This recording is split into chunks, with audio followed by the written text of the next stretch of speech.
jenengan akan main ke tambang emas yang terkenal mana, Pak? Papua, Freeport. Kalau di Jawa mana? Bener ada di Gumbelar, Pak?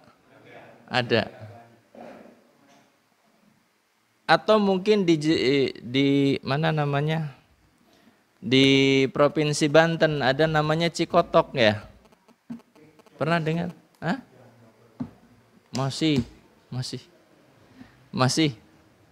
Karena tetangga saya ada yang bekerja di sana. Kerjaannya itu ngurek ke dalam perut bumi. Sampai berpuluh-puluh meter ke dalam perut bumi gitu. Bapak Ibu sekalian yang dimuliakan oleh Allah, kalau panjenengan dikabari bahwasanya panjenengan akan diajak jalan-jalan ke tambang emas. Kemudian panjenengan sendiri nggak punya keterampilan. Dan dalam momen tersebut jenengan diberikan kesempatan pokoknya sampai di sana ngambil sepuasnya kayak gitu. Jenengan nggak punya keterampilan sama sekali. Sementara teman-teman panjenengan adalah orang-orang yang sudah punya pengalaman untuk bagaimana memilah-milih mana yang emas, mana yang bukan, bagaimana cara menggalinya dan lain sebagainya. Maka tentunya jenengan sampai di sana dok tekan nganah gitu ya cuma bingung gitu. Sehingga yang apa sing emas, karena taunya emas paling cincin, kemudian kalung, kemudian gelang seperti itu. Mana ciri-ciri emas yang sebenarnya? Waktunya terbatas, nggak lama. Bulan Ramadan juga seperti itu Bapak Ibu. Momennya adalah momen di saat kita seharusnya maksimal persiapan sehingga kita tahu ngapain di bulan Ramadan kayak gitu. Apa yang harus kita maksimalkan di bulan Ramadan? Bulan yang penuh dengan berkah. Jangan sampai sebagian orang seperti sebagian orang ya di bulan Ramadan yang dia pikirkan malah keuntungan duniawi. Ramadan pikirannya apa? Dagang laris banget kayak gitu. Ini kan pikiran duniawi saja. Berkahnya Ramadan laris Ustaz dagangan ya. Ya semua makanan juga laris, pakaian juga laris, minyak wangi laris, sendal laris. Apalagi yang laris? Peci, kemudian apa lagi? Kajian? Orang laris. Ya. Kurma laris dan lain sebagainya. Jamaah yang dimuliakan oleh Allah, jangan keliru. Itu semuanya karena apa? Memang tidak berbekal dengan ilmu sampai ke dalam bulan Ramadan bingung mana yang harus diprioritaskan dalam hidup dia. Beda halnya dengan orang yang sudah berbekal. Sebelum bulan Ramadan dia sudah ngincer nih. Seperti yang dulu saya sampaikan, Rojab aja sudah persiapan. Ngincer mau puasa, latihan puasa sejak Rojab. Mau terawih, ngejar mulai sejak Rajab, Sya'ban. Dia sudah mulai qiyamul lail meskipun enggak sampai 11 rakaat, tapi dia isi setiap malam dengan seperti itu. Sehingga nanti sampai di bulan Ramadan orang enggak kaget. Diajak terawih oke, diajak tadarusan agak panjang sehari 1 juz misalnya oke, karena apa? Sudah latihan. Bapak Ibu yang dimuliakan oleh Allah, masih ada beberapa hari ke depan ini. Ada beberapa Senin, ada beberapa Kemis ke depan. Kalau panjenengan mau latihan, latihan di Senin dan Kemis. Untuk apa? Untuk nanti di bulan Ramadan itu panjenengan tidak merasakan berat ketika mau apa? Mau berpuasa. Ketika jenengan mau terawih enggak terlalu berat karena apa? Jenengan sudah biasa rutin harian latihan gitu ya. Kaum muslimin dan muslimah rahimani wa rahimakumullah, sekedar mengingatkan Ramadan semakin dekat, namun ingat tidak ada di antara kita yang jamin bahwasanya Ramadan besok kita masih hidup. Tidak ada jaminan. Maka minta tolong kepada Allah, minta bantuan kepada Allah agar kita disampaikan, dipertemukan dalam bulan Ramadan. Dan semoga saja kita diberikan kemudahan untuk maksimal beramal di bulan Ramadan yang akan datang ini. Amin ya rabbal alamin. Kita akan bahas penjelasan dari beliau Syekh Abdullah bin Musa Al-Ammar terkait dengan puasa. Arti dari puasa, beliau menyebutkan huwa ta'abbudu lillahi bil imsaki 'anil mufattirat min tulu'il fajri ila ghurubis syams. Yang namanya puasa adalah al-imsak 'anil mufattirat. Seorang menahan diri dari perkara-perkara yang membatalkan puasa. Seorang menahan diri dari perkara-perkara yang membatalkan puasa, yaitu peribadahan kepada Allah caranya dengan menahan diri. Seperti sholat itu kan peribadahan kepada Allah dengan berdiri, ada ruku, ada sujud, ada bacaan-bacaannya. Kalau puasa ini peribadahan kepada Allah caranya bagaimana? Tidak makan, tidak minum, tidak melakukan pembatal puasa yang lainnya. Min tulu'il fajri, dari terbitnya fajar, ila ghurubis syams, sampai terbenamnya matahari. Terbitnya fajar bukan terbitnya matahari. Terbitnya fajar itu waktu subuh. Seorang tidak makan, tidak minum, tidak melakukan pembatal lainnya sejak waktu subuh. Jadi seorang boleh makan, boleh minum itu sampai waktu subuh. Bukan sampai waktu yang disebutkan sebagai imsak di masyarakat kita. Imsak itu harusnya cuma sekedar menjadi kehati-hatian menjelang waktu subuh. Kenapa kita tegaskan semacam ini? Karena Allah sudah melegalkan untuk kita semuanya makan dan minum sampai kapan? Sampai waktu subuh datang. Allah Ta'ala berfirman, kulu washrabu hatta yatabayyana lakumul khaytul abyadu minal khaytil aswadi minal fajr. Makan dan minumlah kalian. Sampai kapan? Sampai jelas benang putih dari benang hitam di waktu fajar. Maksudnya sampai jelas benar-benar sudah masuk waktu fajar. Ini jelas banget dari Allah. Boleh makan, boleh minum sampai waktu fajar, sampai waktu subuh.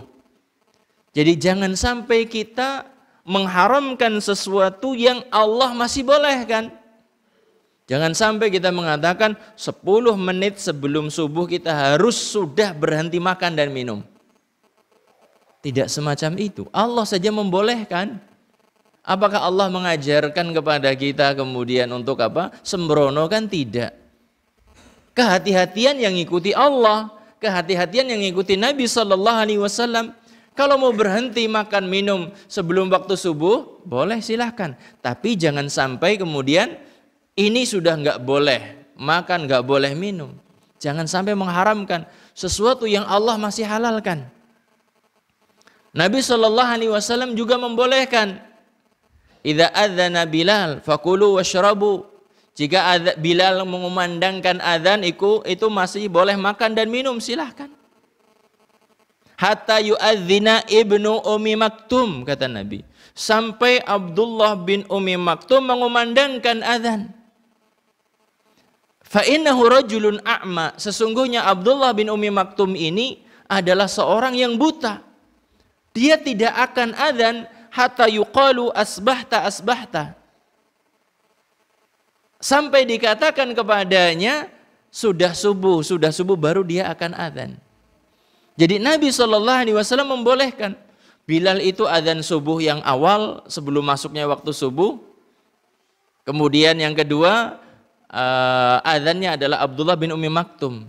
Adzan pertama masih boleh untuk makan, masih minum, silahkan. Adzan kedua sudah tidak boleh makan, sudah tidak boleh minum. Jamaah yang dimuliakan oleh Allah. Jadi kita menahan diri dari pembatal-pembatal puasa sejak terbitnya fajar sampai terbenamnya matahari. Terbenamnya matahari tolong diperhatikan. Saya contohkan seperti ini. Terbenamnya matahari adalah ketika bagian atas garis lingkaran matahari, bagian atas itu sudah benar terbenam. Misalnya ini adalah garis ufuk barat. Ketika sudah benar-benar terbenam, meskipun masih terang, nggak ada masalah, kita berbuka. Ketika kita memang sudah mendapati matahari itu sudah benar-benar tenggelam di ufuk barat. Jamaah yang dimuliakan oleh Allah. Karena patokannya adalah ghurubus syams, bukan masih ada cahaya ataukah tidak. Karena di sebagian daerah yang namanya daerah yang cerah, nggak ada mendung, sudah terbenam masih cerah banget, masih terang banget.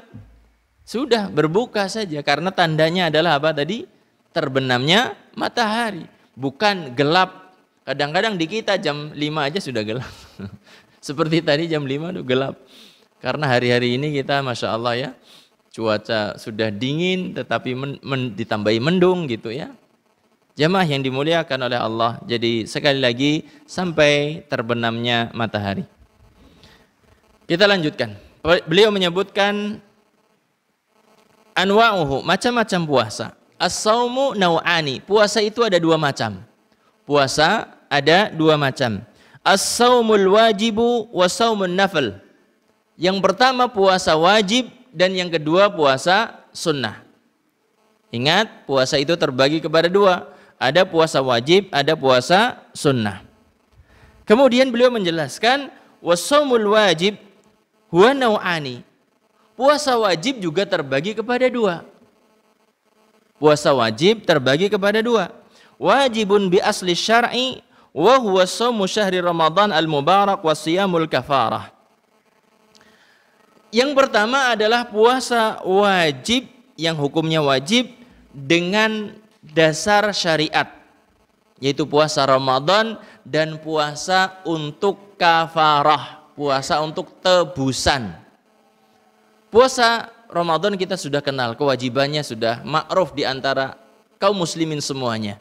Bahkan anak-anak pun tahu puasa Ramadan hukumnya wajib. Puasa wajib yang lain yang di dalam syariat ini diwajibkan apa? Puasa kafarah. Orang nebus dengan kafarah tersebut. Misalnya apa? Seorang bernazar, kemudian dia membatalkan nazarnya. Dia kewajiban, di antara kewajiban yang harus dia lakukan adalah apa? Untuk menjalankan puasa 3 hari berturut-turut. Hukumnya wajib. Hukumnya apa? Wajib. Demikian juga seorang berpuasa karena nebus untuk kafarah. Seorang pernah berhubungan suami istri di siang hari bulan Ramadan. Kafarahnya puasa. Puasa berapa hari? 2 bulan berturut-turut. Loh, berat teman. Orang sabar sehari dihukum apa? 2 bulan gitu, Masya Allah. Itu hukumnya wajib. Kemudian di sana wa ma aujabahul abdu ala nafsihi wa huwa shaumun nadhr. Dan apa yang diwajibkan oleh seorang atas dirinya berupa puasa nazar. Puasa Senin Kemis itu sunnah. Namun kalau seorang sudah bernazar, misalnya kemarin pas bulan Rajab, besok kalau bulan Sya'ban saya bernazar untuk puasa Senin Kemis sebulan penuh, misalnya seperti itu. Tadinya sunnah, namun karena nazar yang dia ucapkan, tersebut menjadi wajib. Senin Kemis wajib, Masya Allah. Karena apa? Karena dia mengilzam dirinya, mewajibkan kepada dirinya untuk berpuasa Senin Kemis tersebut. Atau puasa Daud misalnya, seorang bernazar bulan tertentu, kemudian saya akan puasa Daud 1 bulan full, misalnya seperti itu. Maka wajib baginya untuk puasa Daud. Kaum muslimin dan muslimah, Bapak Ibu yang dimuliakan oleh Allah, sekedar mengingatkan, kalau nazar yang semacam ini boleh.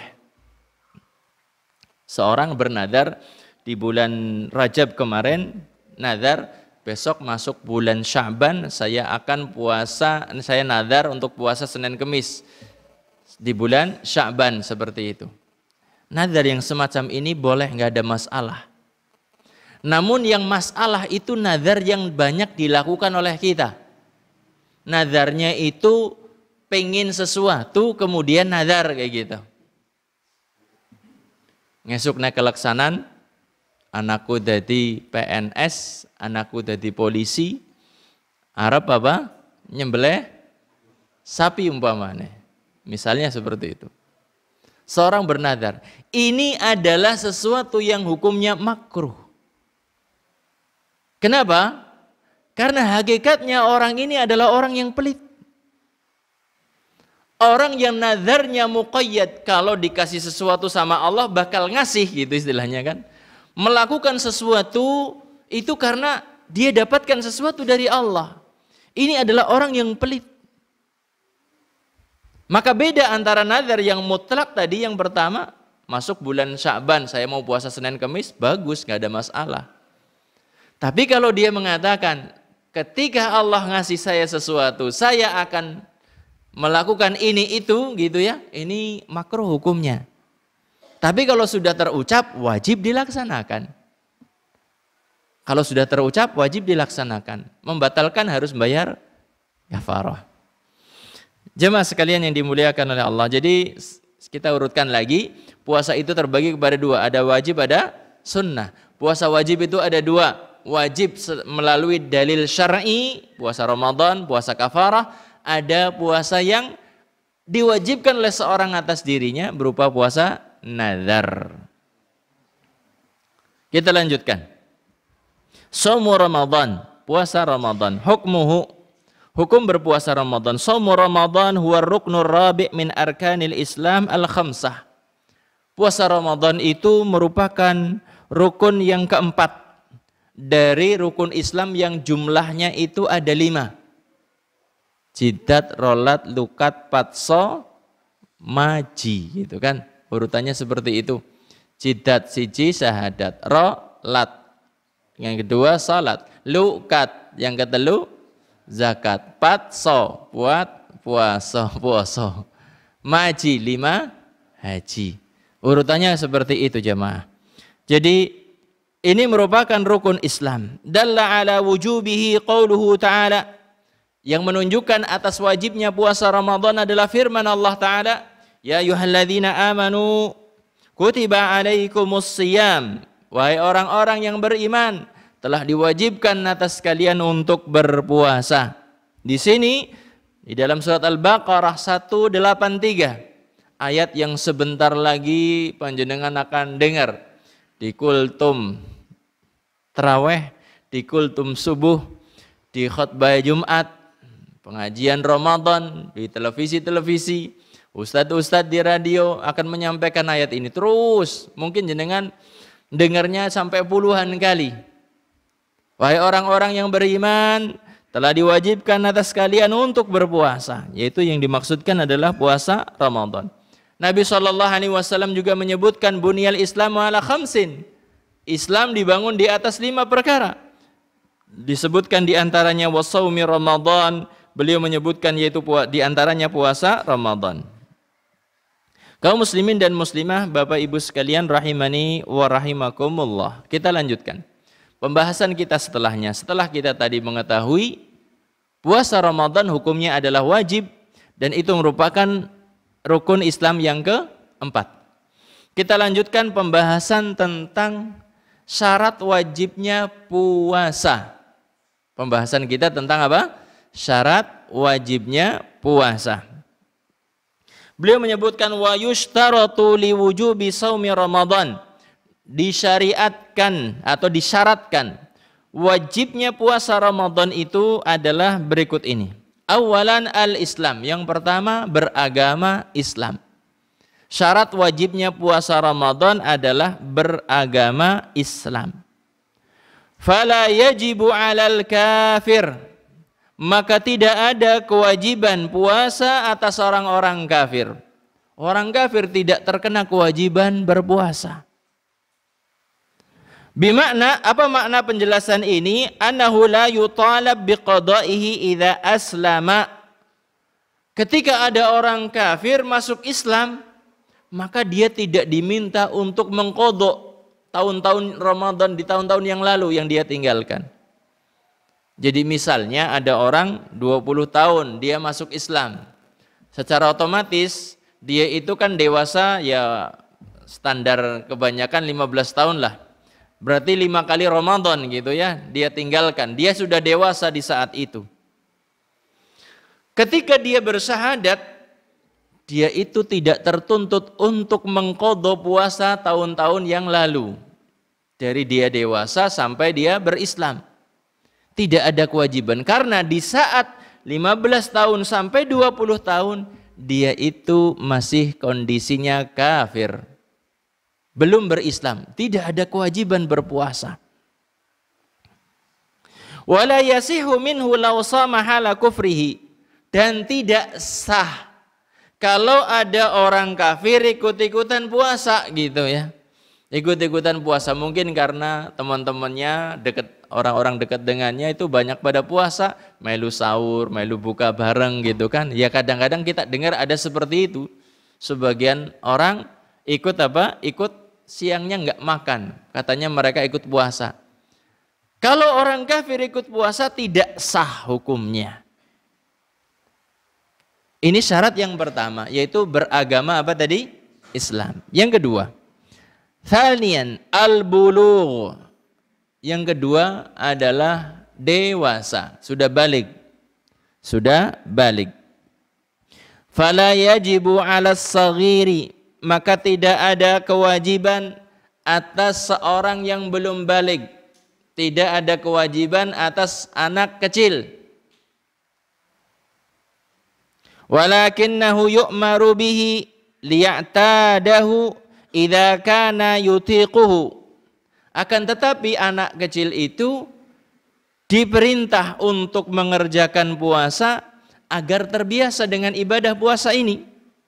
Jika anak ini sudah mampu. Di sini standarnya berapa, Pak? Sudah latihan puasa? Berapa tahun? SD kelas 1 6 atau 7 tahun ya? 6 tahunan gitu ya.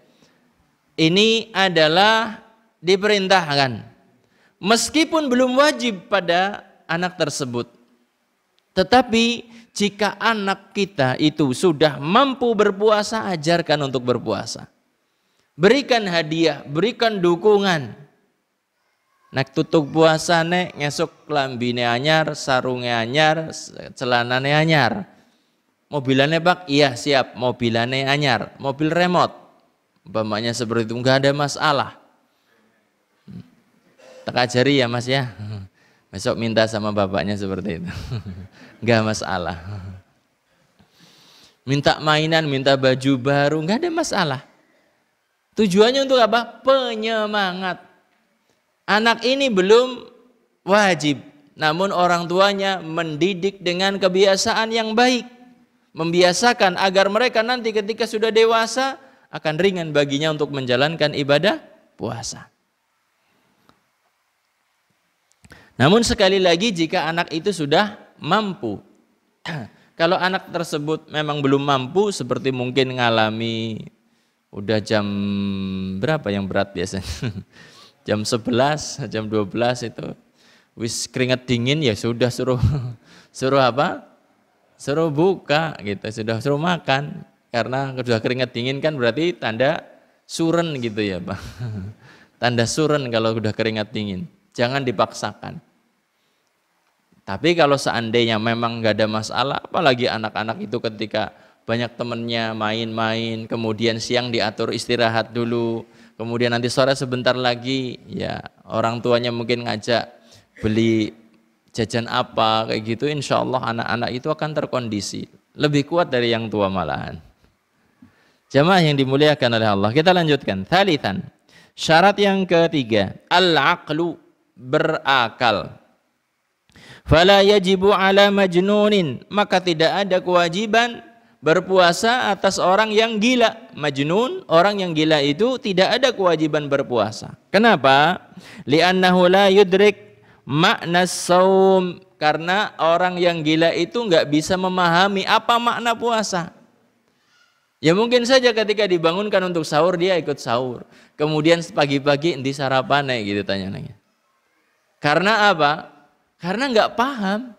Orang gila kan nggak paham bahwasanya puasa itu harus menahan diri dari hal-hal yang membatalkan puasa. Maka jamaah yang dimuliakan oleh Allah, sekali lagi orang yang berakal itulah orang yang terkena kewajiban berpuasa. Rabi'an, yang keempat adalah al-qudrah, kemampuan. Al-qudrah yaitu kemampuan. Kemampuan untuk berpuasa. Fala yajibu 'alal 'ajiz 'anis shaumi. Maka tidak ada kewajiban untuk berpuasa atas orang yang tidak mampu. Orang yang tidak mampu berpuasa tidak ada kewajiban atasnya. Tidak mampu itu karena apa? Di sini disebutkan likibarin. Mungkin karena sudah sangat tua, karena sudah rentak. Ya, usianya mungkin sudah di atas 80. Sebagian orang sudah sangat repot sekali untuk berpuasa gitu. Fisiknya semakin lemah, badannya semakin lemah.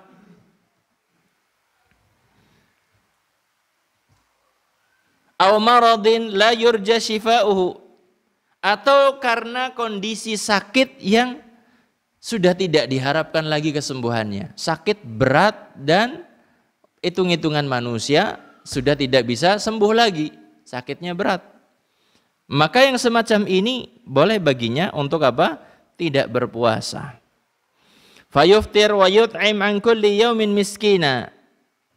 Boleh baginya untuk tidak berpuasa, dan kewajibannya adalah untuk memberi makan. Setiap hari yang ditinggalkan memberi makan kepada seorang miskin, kepada orang fakir ataupun miskin. Memberikan makan seporsi gitu ya untuk fakir miskin. Setiap hari yang ditinggalkan. Jadi ini adalah syarat wajibnya puasa Ramadan. Ketika tidak terpenuhi 4 syarat ini tidak ada kewajiban puasa. Apa saja tadi syaratnya? Beragama Islam. Yang kedua sudah dewasa, sudah balik. Yang ketiga berakal. Yang keempat punya kemampuan untuk berpuasa. Kita lanjutkan pembahasan tentang macam-macam manusia terkait dengan puasa Ramadan ini. Macam-macam manusia terkait dengan puasa Ramadan ini. Aqsamun nas fis siyam, macam-macam manusia dalam melaksanakan atau dalam pembahasan kita tentang puasa ini. Awalan yang pertama, al-muqimul qadiru 'ala shaumi. Orang yang mukim. Mukim maksudnya enggak bepergian. Panjenengan orang sini, KTP sini, tinggalnya di sini. Ini namanya mukim. Al-qadir yang mampu. Mukim dan mampu untuk berpuasa. Wa hadza yajibu alaihi shaum. Yang semacam ini adalah wajib untuk berpuasa. Golongan yang pertama ini yang mukim, yang mampu, kewajibannya untuk berpuasa. Allah berfirman, "Faman syahida minkumus syahra falyasumhu." Barang siapa yang menyaksikan datangnya bulan di antara kalian, maka hendaklah dia berpuasa. Maksudnya bulan Ramadan, hendaklah dia berpuasa. Al-Baqarah 185. Ini yang pertama, golongan pertama, yang mukim dan mampu. Yang kedua, al-maridu, orang yang sedang sakit. Orang yang sedang sakit. Qala wa yubahu lahul fitru idza kana yatadarraru bis-shaumi.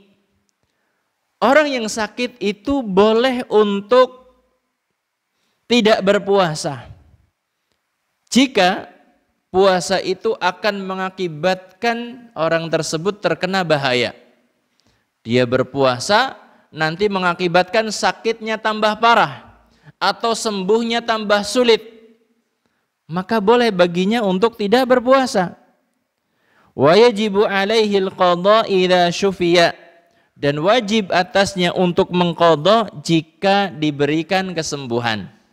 Jadi jika sembuh maka dia wajib untuk mengqadhanya. Kalau orang sakit seperti itu. Orang yang sakit tidak boleh dia membayar fidyah kecuali kalau sakitnya memang sangat parah dan tidak ada harapan sembuh kayak gitu. Kalau orang sakitnya yang masih ada harapan sembuh, itu kewajibannya mengqadha bukan membayar fidyah. Kita lanjutkan. Tsalitsan yang ketiga. Yang ketiga, al-musafir. Orang-orang yang sedang melakukan perjalanan. Safaran yusannu mahu qasrus salah. perjalanan yang ditempuh itu perjalanan yang sudah dianjurkan baginya mengqashar salat. Kalau jumhur ulama mengatakan 85 km. Perjalanan 85 km itu perjalanan yang seorang boleh untuk mengqashar salat. Perjalanan jarak jauh gitu. Adapun sebagian ulama yang lain mengatakan dikembalikan kepada urf ataupun kebiasaan. Bahwasanya dikatakan safar kalau sudah dikatakan pergi jauh gitu, di mana perginya itu sudah dianggap jarak jauh, maka dikatakan safar. Orang yang sedang safar, perjalanannya tadi 85 km, tapi bukan muter-muter ya. Perjalanannya berapa lama? 85 km, tapi muter-muter gitu cuma. Dari sini Haji Barang, kemudian Wangon, kemudian Ngetan, sampai Mbuntu, Ngalor lagi. 85 km tapi balik lagi. Bukan seperti itu. Artinya perjalanan sekali jalan itu 85 km. Jarak jauh gitu. 85 km mungkin sekitar 2 jam lah kalau pakai kendaraan normal kayak gitu. Pakai motor atau pakai mobil sekitar 2 jaman. Sini kemana Pak 2 jam Pak? Hah? Tegal? Brebes Pantura ya, Brebes Bumi aja, Lor Keranggan gitu, kan batas, cuma setengah jam ya nyampe gitu. Ya mungkin Tegal gitulah 2 jam sekitar itu. 85 km itu ya sudah memang perjalanan sudah cukup melelahkan gitu ya.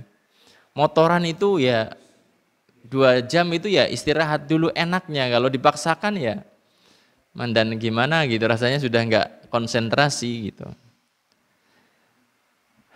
Qala fayuftir. Orang yang safar seperti itu boleh tidak berpuasa. Wa alaihil qadha idza aqama. Kewajibannya untuk mengqadha jika dia sudah mukim lagi. Jika dia sudah mukim, kewajibannya untuk mengqadha. Wa dalilu 'alal maridi wal musafir qaulu ta'ala. Dalil atas apa yang wajib atas orang yang sakit dan musafir adalah firman Allah Ta'ala, wa man kana maridan aw ala safarin fa iddatum min ayyamin ukhar. Barang siapa yang sakit atau dalam perjalanan, maka hendaklah dia mengganti sejumlah hari yang dia tinggalkan di hari yang lain. Dia mengganti. Al-Baqarah 185. Kemudian yang keempat, kelompok manusia yang keempat adalah al-haid wan nufasa, wanita yang haid dan wanita yang sedang mengalami nifas. Wa yuhramus siyamu 'alaihima wa la yasihhu minhuma. Orang yang haid, orang yang nifas meskipun dia mampu berpuasa, hukumnya haram berpuasa.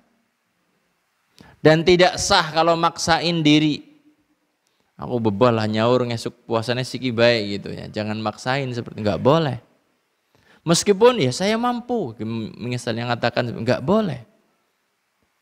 Memang ada halangan yang sangat besar ini yang menjadikan dia tidak boleh berpuasa. Wa alaihimal qadha, kewajiban atas keduanya. Orang yang haid, orang yang nifas ini kewajibannya adalah untuk mengqadha. Yang perlu diingatkan di sini adalah sebagian orang mengatakan ketika habis melahirkan, qadarullah lahiran itu pas akhir bulan Sya'ban misalnya, malam Ramadan lahiran mamanya, berarti besoknya nifas kan? Sucinya berapa hari? 40 hari. Ya sebulan nyaure kepriwe. Apakah boleh dibayar dengan fidyah karena alasan saya kan lagi nyusuin gitu? Enggak boleh. Utangnya harus 30. Seperti itu enggak boleh. Walaupun dia mengatakan kalau nyusui kan boleh bayar fidyah, iya, tetapi penghalang dia untuk berpuasa, penghalangnya itu bukan menyusui tetapi ada nifasnya di situ. Berat banget berarti sebagian muslimah qadarullah gitu ya, Tahun lalu utangnya sebulan. Dua tahun lagi setelahnya dua adi maning, Ramadan maning. Bagaimana sekarang? Disinilah peran seorang suami yang saleh akan membantu istrinya. Peran suami saleh akan membantu istrinya. Apa? Menggantikan puasanya? Bukan. Nemeni istrinya berpuasa. Itu kejiwaannya sangat terbantu. Seorang suami dia perhatikan puasa istrinya. Dek, jenengan kamu puasanya utang berapa hari? Sebulan mas. Siap, saya temani kamu. Saya puasa Senin Kemis, kamu puasa wajibnya, qadha. Seperti itu. Benar, itu sangat membantu sekali. Kalau seandainya seorang istri, wis tanggunganmu dewek cuma. Orang tanggung jawab kan. Wong lanang. Harusnya seperti itu. Benar-benar terbantu. Kejiwaan istri itu, Masya Allah suami saya begitu tanggung jawab, begitu perhatian kepada puasa istrinya, kurang berapa hari ditemani seperti itu. Jamaah yang dimuliakan oleh Allah, ini harus dipikirkan. Ini karena sering terjadi, saya dapati masalah seperti ini. Utangnya sebulan full gitu kan. Coba kalau seandainya dihitung gitu ya, dihitung Senin, Kemis, berapa bulan? 1 bulan itu ada 8 Senin, Kemis. 3 bulan sudah ketemu 24. Tambah sedikit lagi kan selesai urusannya. Masya Allah. Kalau suami mau perhatian. Dan dibantu juga pekerjaan rumahan. Bapak Ibu yang dimuliakan oleh Allah. Jadi wanita yang haid, wanita yang nifas, dia haram berpuasa, tidak boleh berpuasa. Kalau maksain puasa, tidak sah. Kemudian selanjutnya yang kelima adalah al-hamil wal murdi, wanita yang hamil, wanita yang menyusui. Wanita yang hamil, wanita yang menyusui, kewajibannya adalah untuk mengqadha. Kalau seandainya dia tidak berpuasa di bulan Ramadan, kewajibannya mengqadha. Karena dengan alasan apa? Halangan tersebut adalah seperti sakit gitu ya. Halangan tersebut seperti sakit. Ketika sudah nggak ada halangan ya kewajibannya untuk mengqadha. Kemudian selanjutnya yang keenam adalah orang yang tidak mampu karena sudah tua atau karena sakit yang tidak diharapkan sembuhnya lagi. Dia tidak boleh boleh tidak berpuasa, kemudian kewajibannya untuk bayar fidyah setiap hari yang ditinggalkan memberi makan kepada seorang fakir miskin. Wallahu a'lam bishawab. Ini materi yang bisa kita bahas dan insya Allah kita lanjutkan di kesempatan yang akan datang masih terkait dengan puasa ini biidznillah ta'ala. Mungkin ada yang ditanyakan dari materi yang saya sampaikan untuk malam ini, saya persilahkan. Silahkan.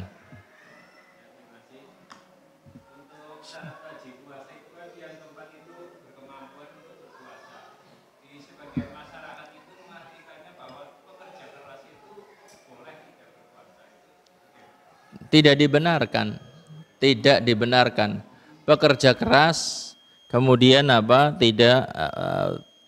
tidak berpuasa di siang hari.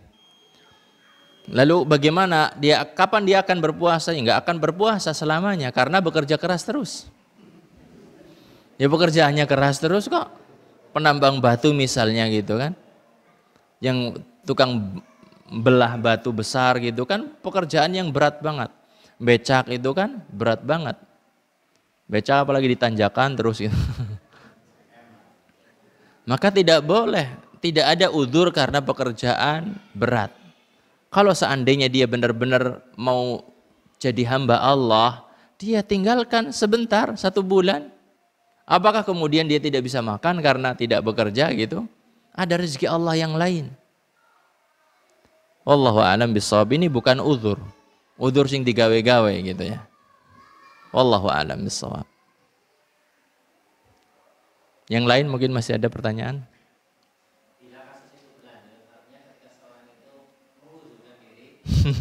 Mengudurkan.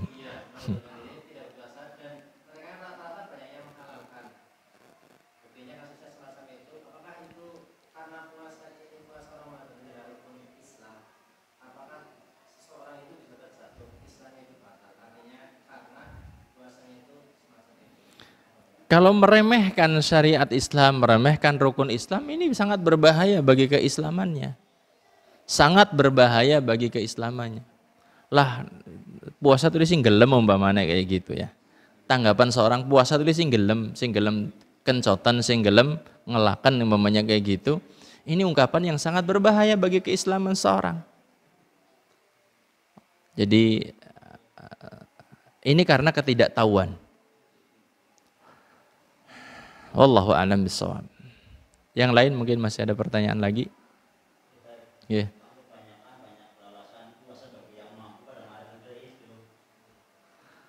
Dari mana sumbernya?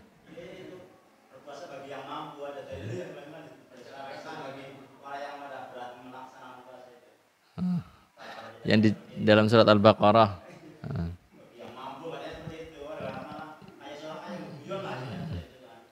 Kalau sudah untuk bahan guyonan, malah dia jadi sudah terjerumus ke dalam kekufuran tersendiri. Guyonan terhadap syariat Islam itu adalah kekufuran, mengingkari sebagian syariat Islam juga kekufuran. Maka ini sangat berbahaya, sangat-sangat berbahaya. Tentunya ini karena kedangkalan pemahaman terhadap Islam, tahuan dia terhadap syariat Islam. Semoga kita semuanya dijadikan sebagai hamba-hamba Allah yang memang bisa menghargai dan memuliakan syariat Allah Subhanahu wa taala. Kita dijadikan sebagai orang-orang yang sami'na wa ata'na ketika ada perintah datang kepada kita. Wallahu a'lam bishawab. Cukup insyaallah.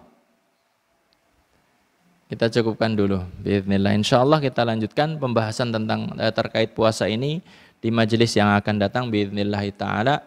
Bahagia sekali malam ini saya bisa hadir di tengah panjenengan semuanya, panjenengan dalam kondisi sehat walafiat. Saya juga mendoakan panjenengan semuanya diberikan kesehatan hingga nantinya masuk ke dalam bulan Ramadan kita bisa menuai pahala secara maksimal. Amin ya rabbal alamin. Kita akhiri subhanakallahumma bihamdika asyhadu an la ilaha illa anta astaghfiruka wa atubu ilaik. Wabillahi taufiq wal hidayah. Wassalamualaikum warahmatullahi wabarakatuh.